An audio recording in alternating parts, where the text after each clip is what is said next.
Bonjour et bienvenue sur Orientation TV. J'ai le privilège aujourd'hui de vous accueillir au musée du Louvre, l'un des plus grands musées du monde et qui abrite notamment une toile que j'aime particulièrement. Cette toile représente Pygmalion et Galatée. Alors pourquoi je vais vous parler de cette toile qui représente Pygmalion et Galatée? Eh bien parce que dans le livre que j'ai publié le 1er janvier 2016, qui s'appelle « Les 10 attitudes gagnantes pour réussir dans la vie », eh bien la deuxième attitude gagnante s'intitule « Trouver son Pygmalion ». Et donc je profite de ce voyage à Paris, de ce séjour et de cette visite au musée du Louvre pour vous parler de cette deuxième attitude gagnante pour réussir dans la vie, trouver son Pygmalion. Alors l'histoire de Pygmalion, vous la connaissez peut-être. Pygmalion, c'est un sculpteur qui vit sur une île, l'île de Chypre. Et Pygmalion, voyant le comportement délétère des femmes qui habitent sur l'île de Chypre, décide de se vouer au célibat. Mais Pygmalion est un grand sculpteur et ne renonçant pas tout à fait à l'amour, il décide de sculpter la femme idéale. Il prend donc un gros bloc de marbre blanc et se met à sculpter patiemment la statue représentant sa femme idéale. Durant 1 an, elle prend forme jusqu'à apparaître dans toute sa splendeur devant lui, à la fois magnifique par sa beauté et sa pureté. Pygmalion prend soin de sa statue et passe beaucoup de temps à l'observer, à la regarder, priant parfois Aphrodite qu'elle ne prenne vie pour qu'il puisse enfin aimer.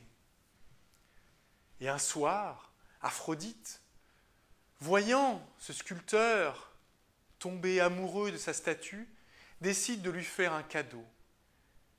Pygmalion est là, dans son atelier, à regarder sa statue, quand tout à coup, le plâtre se craquelle, du blanc apparaît du rose, le marbre se transforme en chair, et voilà qu'apparaît la plus belle femme du monde, Galatée. Pygmalion va épouser cette femme, il aura des enfants et une vie heureuse avec cette statue devenue femme, avec celle qu'il avait tant attendue. Que nous enseigne l'histoire de Pygmalion et Galatée? Eh bien, tout simplement que lorsque l'on croit que quelqu'un peut devenir quelque chose, lorsqu'on le croit profondément dans ses tripes, eh bien, cette personne a tendance à devenir ce que nous désirons au plus profond de nous-mêmes. Cet effet Pygmalion a été étudié dans des centaines d'études en psychologie, chez des enseignants, des éducateurs, des managers. Et cet effet a été démontré.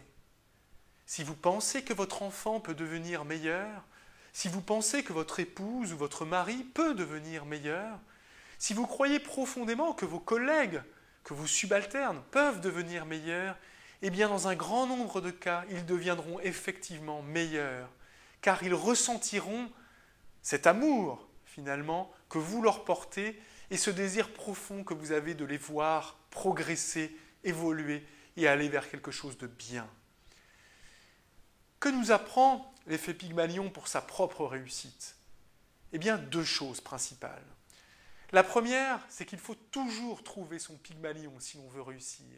Il faut trouver des gens qui croient en nous, qui nous voient comme capables, comme compétents, comme talentueux.